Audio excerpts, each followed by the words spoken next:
Welcome to this time English news service from KHURSHID Global TV channel. More than half of the 14 districts in India's Kerala state have been put on high alert, officials said on Saturday, as the death toll from one of the worst floods in the southern state reached 34.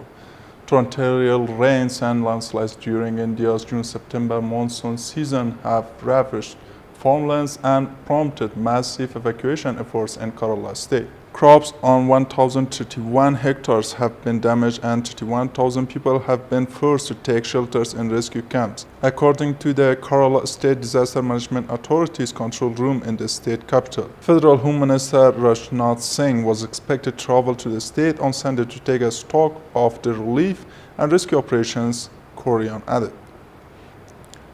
Iranian Foreign Minister Mohammad Javad Zarif said there was no meeting planned with U.S. officials, including his counterpart Mike Pompeo, at the United Nations General Assembly, the semi-official news agency Tasnim reported on Saturday. Asked about the likelihood of a meeting with U.S. officials, including Pompeo, on the sideline of the United Nations General Assembly, Zarif said, no such meeting is planned. We have repeatedly announced our position, Tasnim reported. Iranian President Hassan Rouhani dismissed a U.S. call for talks without preconditions last Monday, hours before Washington moved to impose new sanctions in line with President Donald Trump's decision to pull out of a 2015 agreement over Iran's nuclear program.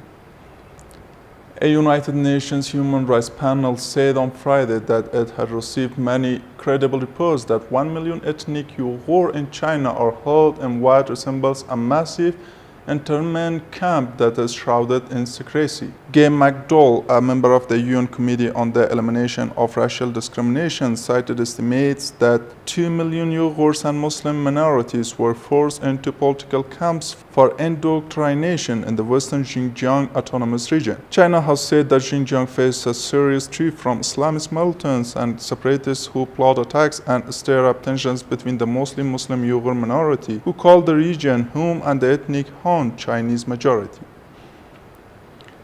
Turkish President Tayyip Erdogan told Turks on Friday to sell their gold and use dollars to support the country's currency, which plunged after U.S. President Donald Trump escalated a feud with NATO ally Turkey by dabbing tariff on metal imports. The Turkish lira has long been falling on worries about Erdogan's influence over monetary policy and worsening relations with the United States. On Friday, the currency dropped as much as 18% at one point, the biggest one-day fall since a 2001 financial crisis in Turkey. Reverberations spread throughout global financial markets, with European stock markets especially hit as investors took fright over banks' exposure to Turkey. U.S. stocks were also rattled.